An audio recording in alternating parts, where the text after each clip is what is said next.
नमस्कार, कैसे हैं आप लोग। उम्मीद करता हूं कि आप लोग बहुत बेहतर होंगे। ये वीडियो एसएससी एमटीएस 2024 वाले जो एस्पिरेंट हैं उनके लिए बहुत ज़्यादा हेल्पफुल होने वाला है। इस वीडियो में हम बात करने वाले हैं एसएससी एमटीएस की स्टेट वाइज वैकेंसी के बारे में। आपको हवलदार की तो स्टेट वाइज वैकेंसी के बारे में पता चल चुका है, क्योंकि जो इसका जो डाटा है वो हमारे पास आ चुका है, लेकिन एमटीएस की स्टेट वाइज जो वैकेंसी है वो आपको नहीं पता है। तो स्टेट वाइज एमटीएस की मैं आपको वैकेंसी दिखाने वाला हूँ। उसके अलावा किस स्टेट में कितनी वैकेंसी है इसका भी आपको आइडिया लगेगा कि आपके स्टेट में कितनी वैकेंसी। उसके अलावा डिपार्टमेंट वाइज कितनी क्या वैकेंसी है। उसके अलावा 18 से 25 एज ग्रुप में कितनी वैकेंसी है, 18 से 27 एज ग्रुप में कितनी वैकेंसी है, इसके बारे में बात करेंगे। उसके अलावा आपके लिए सेफ टारगेट स्कोर क्या रह सकता है, ताकि किसी भी कंडीशन में अगर यहाँ पे आपको एक सीट लेनी है तो आपको कितने नंबर का टारगेट लेके चलना है। तो ये वीडियो आप सभी के लिए बहुत ज़्यादा हेल्पफुल होने वाला है। वीडियो को पूरा देखिए, मैं दावे के साथ कह सकता हूँ बहुत कुछ आपको सीखने को मिलेगा। तो चलिए स्टार्ट करते हैं। वीडियो को स्टार्ट करने से पहले मैं आप सभी को एक इन्फॉर्मेशन देना चाहता हूँ कि अगर आप एसएससी सीएचएसएल या सीजीएल एग्जाम की प्रिपरेशन कर रहे हैं तो हमने आपके लिए कंप्लीट टाइपिंग का सॉफ्टवेयर बना दिया है, जिसका इंटरफेस बिल्कुल एसएससी सीएचएसएल सीजीएल जैसा है। बाकी यहाँ पर हम आपको 250 पैसेज दे रहे हैं जो कि सीएचएसएल सीजीएल एग्जाम में आए हुए हैं। बाकी जो लेटेस्ट वाले पैसेज हैं वो बहुत जल्द यहाँ पर हम आपको प्रोवाइड करा देंगे। एक दिन का जो डेमो है वो आपके लिए बिल्कुल फ्री है। मैं आप सभी से जरूर कहूँगा एक बार डेमो जो दीजिएगा। डेमो का लिंक डिस्क्रिप्शन और कमेंट बॉक्स में पिन किया हुआ है, वहाँ से आप डेमो दे सकते हैं। और अगर आप डेमो से सेटिस्फाई होते हैं तो अपना जो बेस्ट प्लान है वो परचेज कर सकते हैं। सबसे पहले आप लोगों को मैं कुछ दिखाना चाहता हूँ। इससे कुछ दिन पहले आप लोगों ने एक नोटिस देखा होगा कि वैकेंसी आपकी इंक्रीज़ हो चुकी है। ये आपका नोटिस आया था। यहाँ पे आप देख सकते हैं कि आपकी जो वैकेंसी थी वो इंक्रीज़ हो गई है। पहले आपकी वैकेंसी जो एमटीएस की थी वो 4887 वैकेंसी थी। अब ये वैकेंसी आपकी जो हो गई है वो केवल और केवल एमटीएस की जो वैकेंसी है वो 6144 है, यानी कि 1257 वैकेंसी आपकी इंक्रीज़ हुई एमटीएस में। तो ये जो वैकेंसी इंक्रीज़ हुई है वो एमटीएस में ईसी की वैकेंसी इंक्रीज़ हुई है। ईसी बोले तो एग्ज़ाम सेल की ये वैकेंसी इंक्रीज़ हुई है। पहले क्या होता था, ये जो एग्ज़ाम सेल है इसकी रिक्रूटमेंट अलग से ये डिपार्टमेंट खुद कराता था। अब क्या है कि एसएससी में इसको मर्ज कर दिया गया है। अब इसकी जो रिक्रूटमेंट है वो एसएससी के थ्रू होगी। तो ईसी की जो वैकेंसी है, ईसी में आपकी एमटीएस की जो वैकेंसी है वो 1287 इस बार आपकी आई हैं। इस वजह से ये 1257 वैकेंसी आई हैं। इस वजह से 1257 जो वैकेंसी है वो आपकी एमटीएस में आपको मतलब इंक्रीज़ होकर मिल गई हैं। और इस बार जो एमटीएस की वैकेंसी है वो 6144 है वैकेंसी। अभी ढेर सारे जो एस्पिरेंट हैं उनको ये भी डाउट है कि क्या वैकेंसी और भी इंक्रीज़ हो सकती है। तो हो सकता है इंक्रीज़ हो जाए, बाकी मुझे नहीं लगता है कि अब इंक्रीज़ होने के चांसेस हैं, क्योंकि वैकेंसी अब जितनी इंक्रीज़ होनी थी वो इंक्रीज़ हो चुकी है आपकी। तो अब जो वैकेंसी है 9600 के आसपास वैकेंसी है, ये वैकेंसी रहेगी और अच्छी खासी वैकेंसी है। ठीक है, तो ये जो 1257 वैकेंसी आपकी इंक्रीज़ हुई है ये ईसी की वैकेंसी इंक्रीज़ हुई है। ठीक है, अब यहाँ पे ईसी की जो 1257 वैकेंसी इंक्रीज़ हुई है, यहाँ पे स्टेट वाइज कितनी क्या वैकेंसी है तो ये देख सकते हैं, सारी की सारी एमटीएस की वैकेंसी है। ठीक है, तो यहाँ पे आप देख सकते हैं आंध्र प्रदेश में आपकी कैटेगरी वाइज भी देख सकते हैं। आंध्र प्रदेश में यहाँ पे जो वैकेंसी है वो 29 वैकेंसी है। असम में अगर बात करें तो 104 वैकेंसी है। बिहार की अगर बात करें तो 28 वैकेंसी है। छत्तीसगढ़ की, उसके अलावा छत्तीसगढ़ की अगर बात करें तो 40 वैकेंसी है। गोवा की बात करें तो 4 वैकेंसी है। गुजरात की बात करें तो 61 वैकेंसी है। हरियाणा में अगर हम देखें तो 32 वैकेंसी है। उसके अलावा हिमाचल प्रदेश में 1 वैकेंसी है। हेडक्वार्टर दिल्ली में आपकी 201 वैकेंसी है। झारखंड में आपकी 20 वैकेंसी है। जम्मू कश्मीर में 1 भी वैकेंसी नहीं है। कर्नाटका में देख सकते हैं 78 वैकेंसी है। केरला में 36 वैकेंसी है। महाराष्ट्र में आपकी 116 वैकेंसी। उसके अलावा मध्य प्रदेश में आप देख सकते हैं 34 वैकेंसी है। उसके अलावा आपकी ओडिशा में 35 वैकेंसी है। उसके अलावा पुदुचेरी में 9 वैकेंसी है। उसके अलावा पंजाब में आप देख सकते हैं 39 वैकेंसी है। राजस्थान में अच्छी खासी 44 वैकेंसी है। तमिलनाडु में देख सकते हैं 132 वैकेंसी है। तेलंगाना में 43 वैकेंसी है। उसके अलावा आपका देख सकते हैं उत्तराखंड में 12 वैकेंसी हैं। उत्तर प्रदेश में 14 वैकेंसी हैं।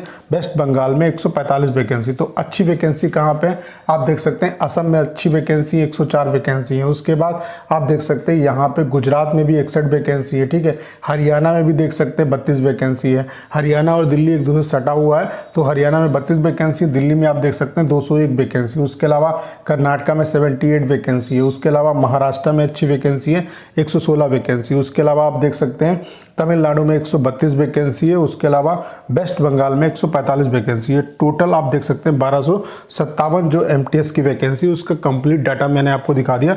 जो ये वैकेंसी बढ़ी है वो एग्जाम सेल की वैकेंसी बढ़ी है, और इसका कंप्लीट स्टेट वाइज जो डाटा है वो आप देख सकते हैं किस स्टेट में कितनी वैकेंसी है। ठीक है, तो ये एक डाटा हो गया आपका, ठीक है, एमटीएस का। उसके अलावा इनकम टैक्स डिपार्टमेंट की आप वैकेंसी देख सकते हैं। इनकम टैक्स डिपार्टमेंट में जो अभी तक हमारे पास आरटीआई के रिप्लाई आए हैं उनमें 2731 जो वैकेंसी हैं वो एमटीएस में ओवरऑल आपकी रिपोर्ट हो चुकी हैं। अभी क्या है कि यहाँ पे जब अभी पूरा एक चार्ट आएगा एसएससी की तरफ से डिपार्टमेंट वाइज और ओवरऑल वैकेंसी का ब्रेकअप, तो उसमें आपको पता चल जाएगा कि ओवरऑल अभी कितनी वैकेंसी, क्योंकि यहाँ पे एक स्टेट जो है अभी स्किप हो रहा है आपका।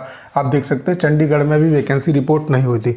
बाकी जहाँ की रिपोर्ट हो चुकी है मैं आपको दिखा देता हूँ, बाकी लगभग हर जगह की रिपोर्ट हो चुकी है। अभी यहाँ पे क्या है कि वैकेंसी और भी रिवाइज हो सकती है, वैकेंसी और भी जो अभी आपको दिख रही है वैकेंसी और भी इंक्रीज हो सकती है कुछ स्टेट में। ठीक है, जैसे आप देख सकते हैं बेंगलुरु में आपकी 229 वैकेंसी है, भोपाल में इनकम टैक्स डिपार्टमेंट में 117 वैकेंसी। इस बार बहुत अच्छी अपॉर्चुनिटी है, इनकम टैक्स डिपार्टमेंट में अच्छी खासी वैकेंसी है। ठीक है, भोपाल में 117 वैकेंसी, तो नॉर्थ इंडिया वाले जो एस्पिरेंट हैं उनके लिए भी गुड न्यूज़ है। उसके अलावा भुवनेश्वर में आप देख सकते हैं 80 वैकेंसी है, चेन्नई में देख सकते हैं 386 वैकेंसी, दिल्ली जो बच्चे, चूंकि नॉर्थ इंडिया वालों के लिए दिल्ली भी सही रहता है, तो 527 वैकेंसी केवल और केवल दिल्ली में है। ठीक है, उसके अलावा केरला में आप देख सकते हैं 147 वैकेंसी। उसके अलावा कानपुर, ये भी आपका नॉर्थ इंडिया का स्टेट है, तो यहाँ पे 132 वैकेंसी। हैदराबाद में 115 वैकेंसी है, जयपुर में भी अच्छी वैकेंसी। तो इस बार इनकम टैक्स डिपार्टमेंट के लिए में जो नॉर्थ इंडिया वाले एस्पिरेंट हैं उनके लिए भी बहुत अच्छी अपॉर्चुनिटी है,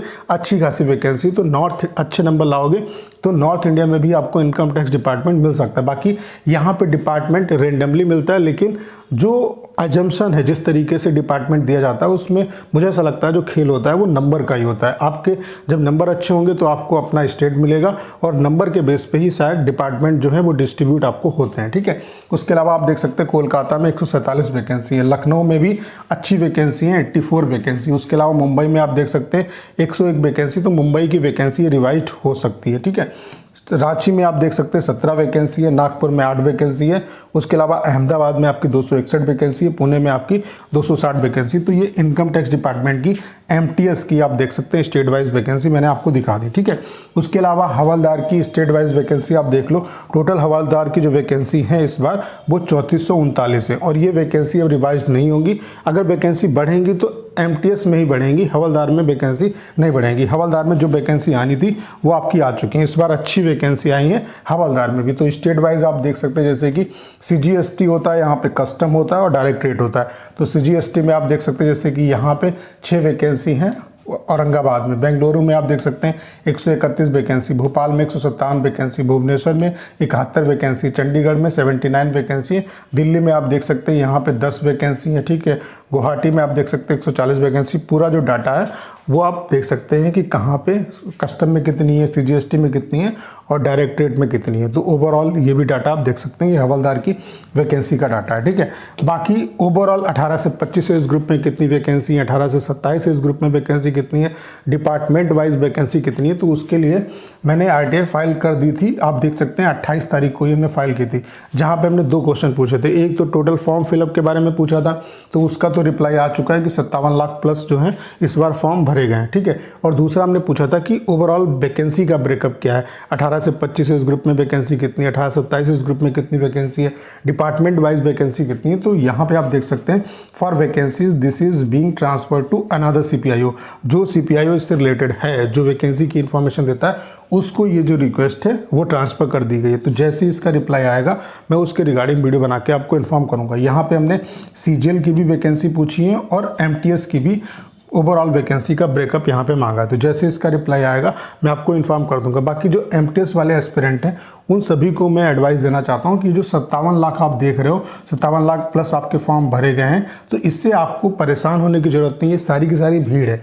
एक्चुअल आपको पता है कि यहाँ पे कट ऑफ अच्छी खासी जाती है, और वैकेंसी जैसे यहाँ पे इस बार 9600 के आसपास वैकेंसी है, तो मान लेते हैं कि इस बार 2023 की कंपेयर में ठीक ठाक वैकेंसी, लेकिन इसका ऐसा नहीं कि कट ऑफ पे बहुत ज़्यादा इम्पैक्ट पड़ जाएगा, कट ऑफ 10-15 नंबर कम चली जाएगी। बहुत ज़्यादा होगा तो 5 नंबर का डिफरेंस आपको कट ऑफ में दिख सकता है। बाकी ये cut off state wise depend करती है, क्योंकि यहाँ पे स्टेट वाइज वैकेंसी होती है और स्टेट वाइज कट ऑफ जाती है। जहाँ पे कम स्टेट में वैकेंसी होंगी वहाँ पे कट ऑफ हाई जाएगी, और जहाँ पे ज़्यादा वैकेंसी होगी वहाँ पे थोड़ा सा कट ऑफ आपको कम देखने को मिल सकता है। बाकी यहाँ पे इस 57 लाख को देख के आपको परेशान नहीं होना है, क्योंकि एक्चुअल जो कंपटीशन है वो आप ये मान के चलो कि मतलब 2-4 लाख बच्चों के बीच में एक्चुअल कंपटीशन होता है, वही फाइट करते हैं, उन्हीं के बीच में एक्चुअल फाइट है। क्योंकि आपको पता है कि यहाँ पे जो सिलेक्शन आपका होगा वो सेशन 2 के बेस पे होगा, जिसमें इंग्लिश है आपका और आपका जीके जीएस, और ये दोनों सब्जेक्ट ऐसे जिसमें आप ये नहीं कह सकते कि हम 100% लेके आएंगे। मैथ रीजनिंग में आप कह सकते हो कि 100% लेके आएंगे। तो अच्छे तरीके से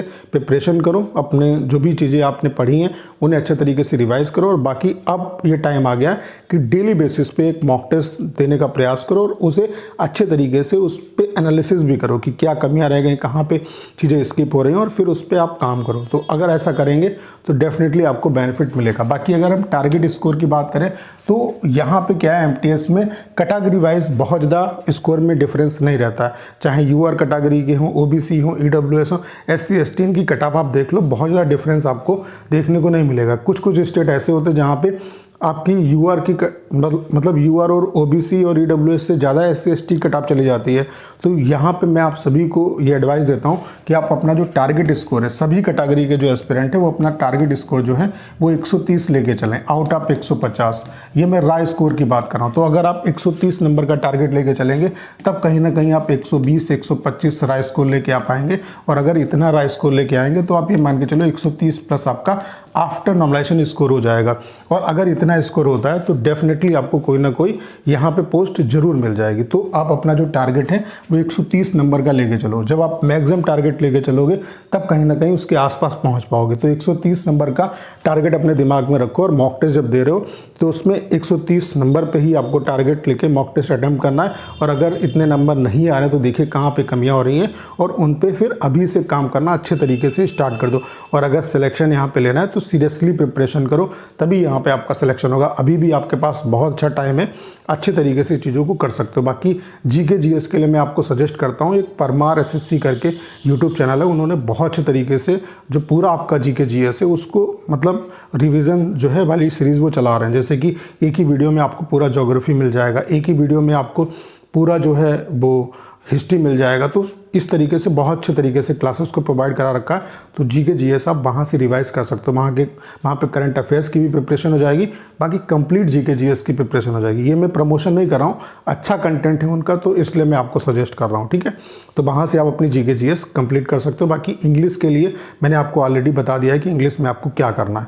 तो उम्मीद करता हूँ सारी जानकारी आप बहुत अच्छे तरीके से समझ पाए होंगे। करना क्या, इस वीडियो को शेयर करना है। उसके अलावा अगर आप चैनल पर नए हैं और आपने अभी तक इसे सब्सक्राइब नहीं किया है तो प्लीज़ चैनल को सब्सक्राइब करना मत भूलिएगा।